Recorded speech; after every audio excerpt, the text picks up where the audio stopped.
بسم اللہ الرحمن الرحیم۔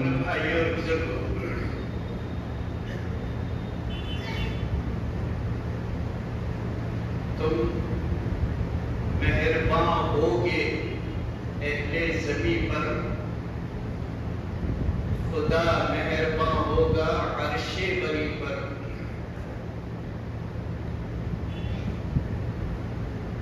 یہ دراصل قرآن اور احادیث کے ترجمے کا مفہوم ہے۔ کسی کہنے والے نے اس کو اس طرح کہا، لیکن اس کو بدلنے کی ضرورت ہے۔ کہنے والا کہتا ہے تم مہرباں ہوگے اہل زمین پر، خدا مہرباں ہوگا عرش بری پر۔ نہیں، اللہ تعالی مہرباں دنیا میں بھی ہوگا اور آخرت میں بھی ہوگا۔ اس قول کو اس طرح تبدیل کرنے کی ضرورت ہے۔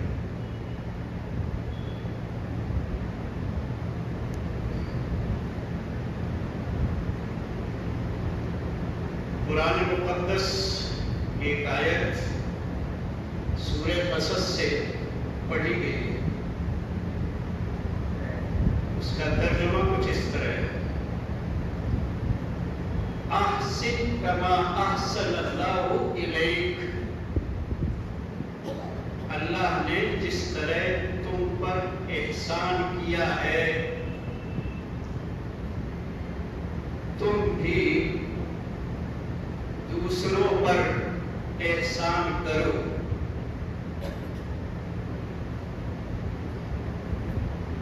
زمین میں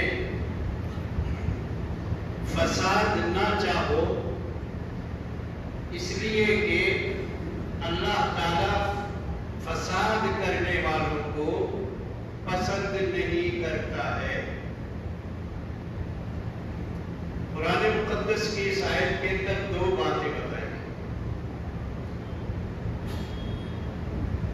آیت کے پہلے ٹکڑے میں یہ بات بتائی گئی ہے کہ اللہ تعالیٰ کہہ رہا ہے میرے جیسے اخلاق ہیں، تم بھی ویسے ہی اخلاقی برتاؤ کرو دنیا والوں پر۔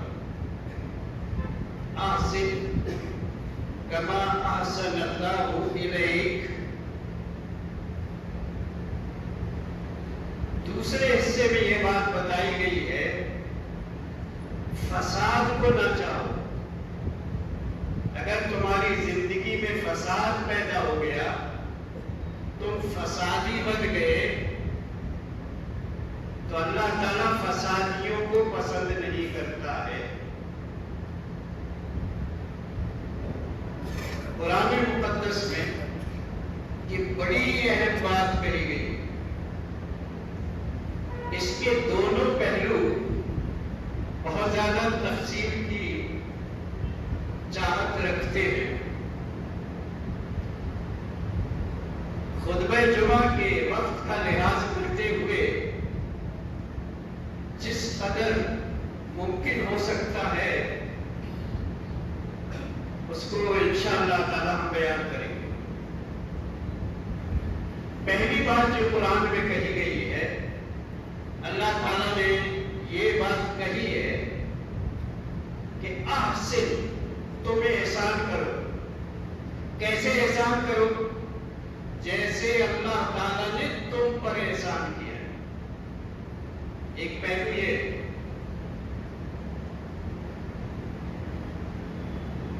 گویا اللہ کا اخلاق یہ ہے کہ وہ تم پر احسان کرتا ہے، اس اللہ پر ہم نے اور آپ نے بھی ایمان لایا ہے۔ ہمارے ایمان اور عقیدے کا تقاضا یہ ہے کہ ہم نے اس رب پر ایمان لایا ہے جس نے تم پر احسان کیا ہے، اس لیے تم پر فرض ہے کہ تم بھی دوسروں پر احسان کرو۔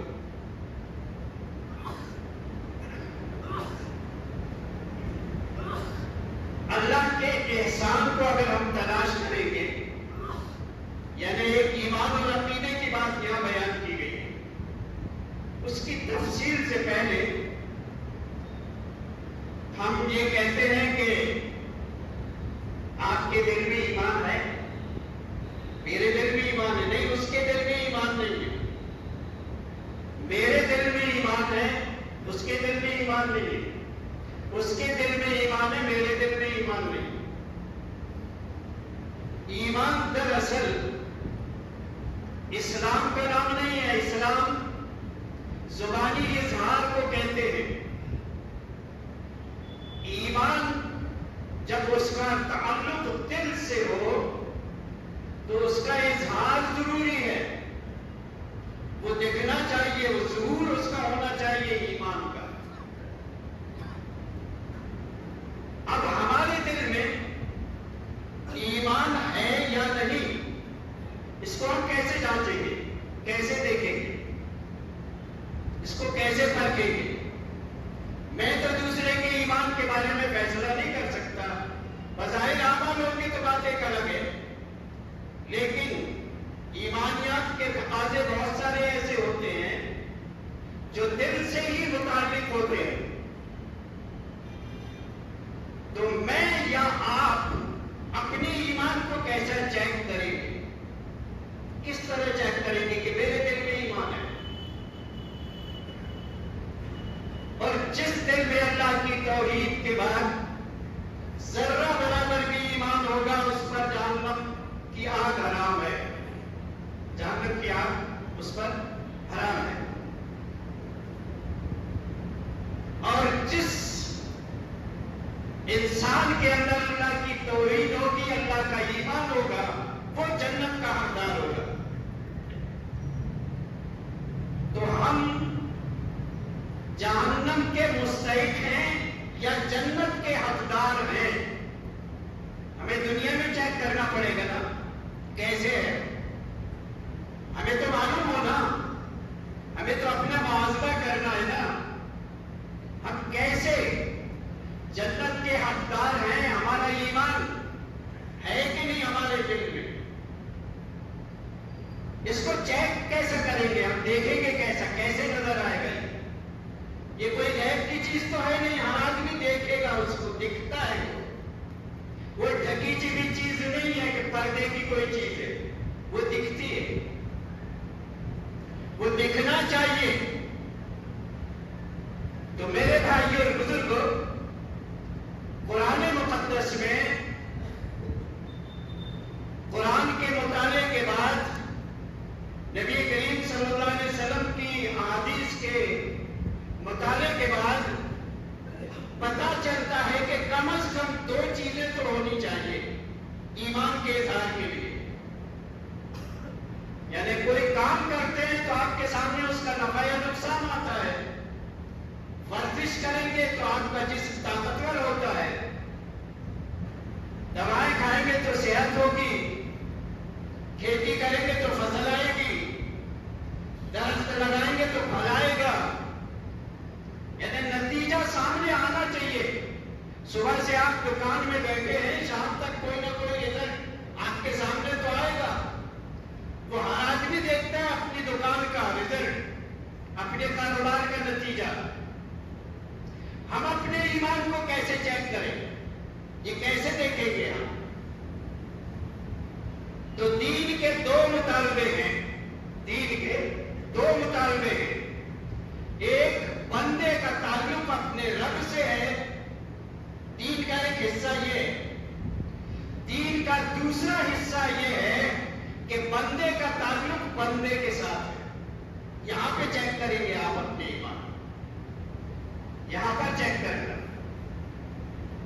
یہ چیکنگ کا ایک طریقہ قرآن نے سورہ فاتحہ کے بعد سورہ بقرہ میں سب سے پہلی سورہ کے اندر اپنے ایمان کو چیک کرنے کا کہ تمہارے اندر ایمان ہے، تو ایمان کا اظہار وہ کیسے دکھے گا؟ اللہ تعالیٰ نے کہا الف لام میم ذالک الکتاب لا ریب فیہ ھدی للمتقین، یہ کتاب ہدایت ہے متقیوں کے لیے، جن کے اندر تقویٰ کی حد تک ایمان ہے۔ جی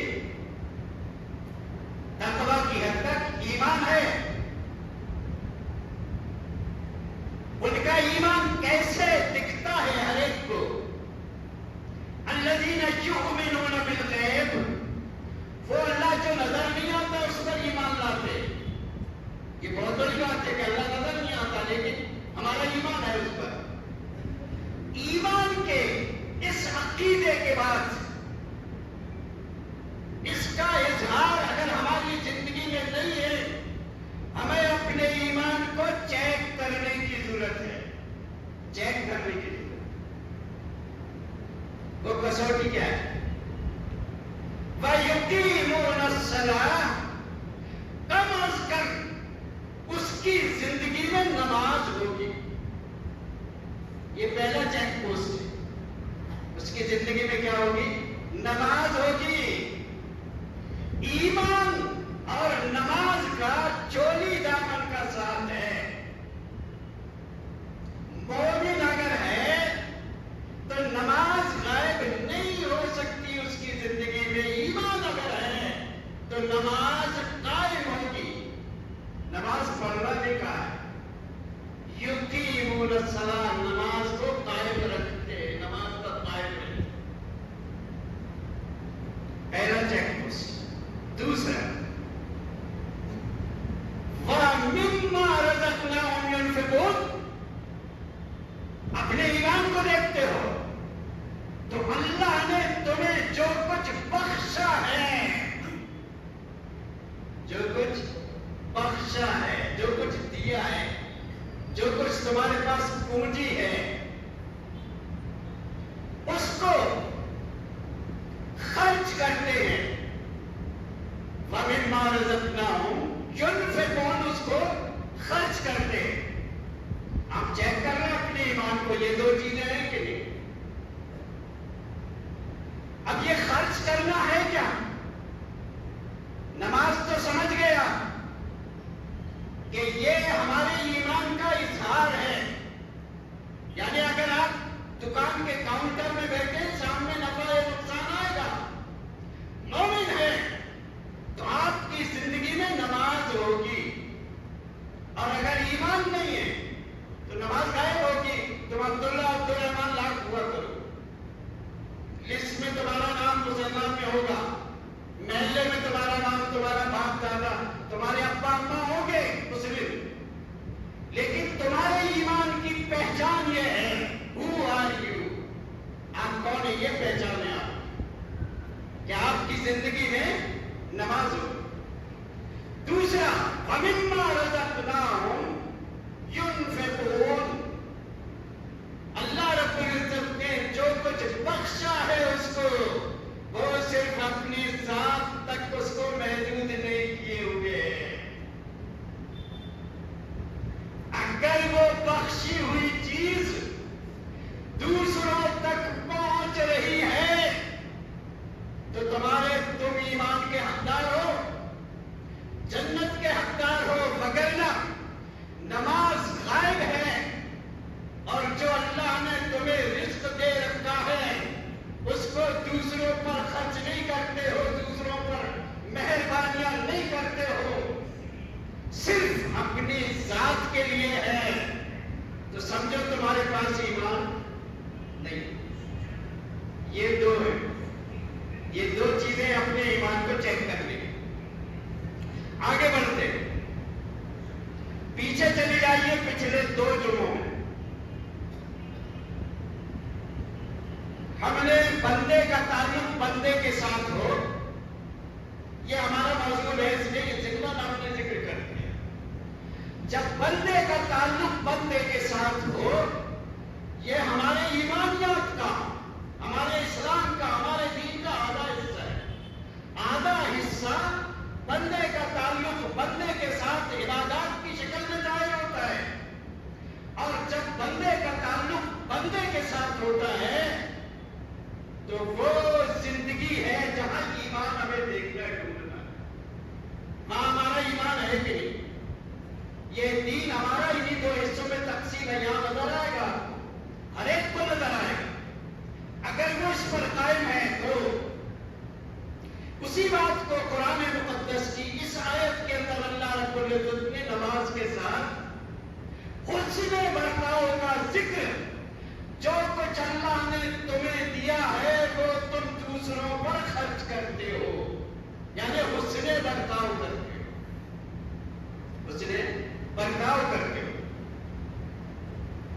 پچھلے 2 جمعوں میں یہ بات بتائی گئی تھی، آپ کی پہچان معاشرے کی زندگی میں کہاں سے شروع ہوتی ہے؟ ایک مرتبہ دورہ لیتے ہیں یاد دہانی کے طور پر، المسلم من سلم المسلمون من لسانه ویده، یہ اصول ہے، دین کا اصول ہے۔ اگر آپ معاشرے کی زندگی میں ہیں، آپ کا اسلام نظر آئے گا، کس شکل میں نظر آئے گا؟ آپ کی زبان سے، آپ کے ہاتھ سے دوسرا محفوظ ہوگا۔ یہ اظہار ہے دین کا، یہ دین کا اظہار ہے۔ اسی کی ایک بڑی شکل مما رزقناہم ينفقون سے ہے کہ جو کچھ اللہ نے دیا ہے تم اپنے بندوں پر، اللہ کی مخلوق پر خرچ کرتے ہو۔ تو قرآن مقدس کی وہ آیت جو ہم نے پڑھی ہے، اللہ تعالیٰ کہہ رہا ہے کہ احسن، احسان کرو کما احسن اللہ الیک، جس طرح اللہ نے تم پر احسان کیا ہے، جس طرح میں نے تم پر احسان کیا ہے، اسی طرح تم پر فرض ہے کہ تم بھی اللہ کی مخلوق پر احسان کرو۔ اس احسان کا پریکٹیکل عملی نمونہ کہاں سے شروع ہوتا ہے؟ زبان اور ہاتھ سے، کہ اس کی زبان سے، اس کے ہاتھ سے دوسرا محفوظ ہے۔ اچھا، قرآن مقدس کی اس آیت میں دوسرا پہلو بھی بتایا گیا نا، فَلَا تَبْغِ الْفَسَادَ فِي الْأَرْضِ، زمین میں فساد مت چاہو، فساد مت برپا کرو۔ اللہ تعالیٰ فسادیوں کو پسند نہیں کرتا ہے۔ اچھا جی، قرآن مقدس کی اس آیت میں فساد کیا ہے؟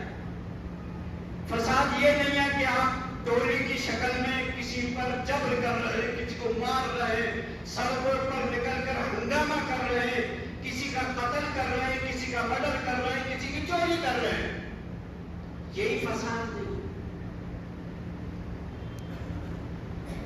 یہ معاشرے کی زندگی میں دراصل 2 پہلوؤں کو نمایاں کیا گیا ہے۔ ایک، آپ دوسروں پر احسان کریں اور فساد سے بچیں، یعنی ایک پازیٹیو ہے اور ایک نیگیٹو ہے۔ یہ زندہ اصول ہے قرآن کا، بہت بڑا اصول ہے۔ اللہ تعالیٰ ایک پہلو کا ذکر نہیں کرتا ہے، دوسرے پہلو کا بھی ذکر کرتا ہے۔ فساد کیا ہے؟ بھائی اگر بھائی کے ساتھ زبان اور ہاتھ سے زیادتی کرتا ہے، یہ فساد ہے۔ بیوی شوہر کے ساتھ زیادتی کرتی ہے، فساد ہے۔ دوست کے ساتھ زیادتی کرتا ہے زبان اور ہاتھ سے، وہ فساد ہے۔ پڑوسی کے ساتھ زیادتی کرتا ہے، وہ فساد ہے۔ یہ فساد، اس فساد سے بچنا ہے۔ مسلم غیر مسلم کے ساتھ زیادتی کرتا ہے، یہ فساد ہے۔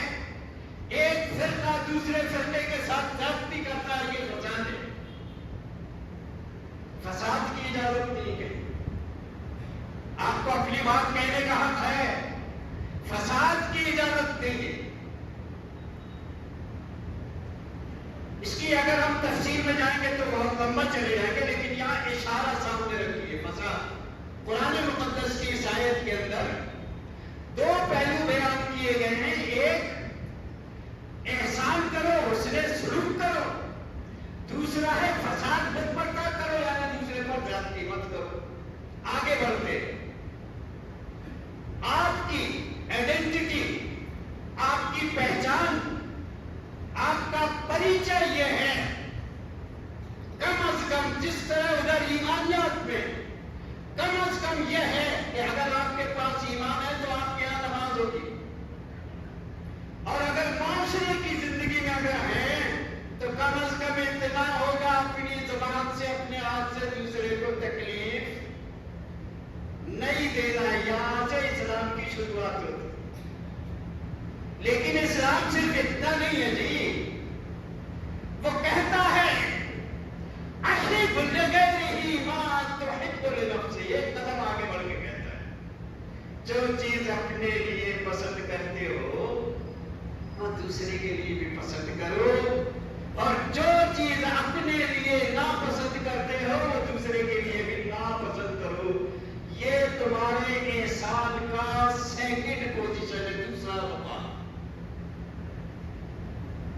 اس کی تفصیل اس سے پہلے خطبات میں ہو چکی. اب تیسرے مرحلے پر ہم قدم رکھنا چاہتے ہیں، اس کو سمجھانا چاہتے ہیں. وہ تیسرا مرحلہ کیا ہے احسان کا؟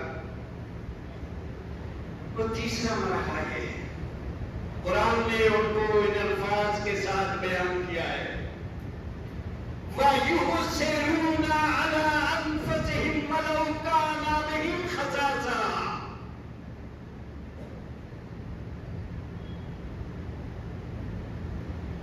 وَيُؤْثِرُونَ عَلَىٰ أَنفُسِهِمْ وَلَوْ كَانَ بِهِمْ خَصَاصَةٌ. وہ ترجیح دیتے اپنی نفسوں پر دوسروں کو. نہیں سمجھ میں؟ یعنی اپنے مفاد کو، اپنی چاہت کو، اپنی ذلت کو سیکرٹری میں ڈالتے، دوسرے خانے میں ڈالتے. پرائرٹی کس کو دیتے ہیں؟ دوسرے کو دیتے، دوسرے کو دیتے. یہ اخلاقیات کا سب سے اعلیٰ معیار ہے کہ دنیا ہی اس مرحلے میں جنت نما بن جاتی ہے. دنیا اس مرحلے میں جنت نما بن جاتی ہے. وَيُؤْثِرُونَ عَلَىٰ أَنفُسِهِمْ وَلَوْ كَانَ بِهِمْ خَصَاصَةٌ. یعنی یہ تیسرا مقام یہ ہے، اپنا نقصان کر لیتا ہے. کیا کرتا ہے وہ؟ اپنا نقصان کر کے دوسرے کو نقصان سے بچا لیتا ہے. خود ذلیل ہو کر دوسرے کو ذلت سے، رسوائی سے بچا لیتا ہے. خود بھوکا رہ کر دوسرے کو کھلا دیتا ہے. خود پیاسا رہ کر دوسرے کو پلا دیتا ہے. یہ آئیڈینٹی ہے مسلمان، یہ پہچان ہے. یہ پہچان ہے کہ ہمارے پاس یہ پہچان بھائی کے ساتھ ہو، بہن کی بہن کے ساتھ ہو، شوہر کی بیوی کے ساتھ ہو، دوست کی دوست کے ساتھ ہو، مسلم کی غیر مسلم کے ساتھ ہو، ہر ایک کے ساتھ ہو. دنیا کا کوئی انسان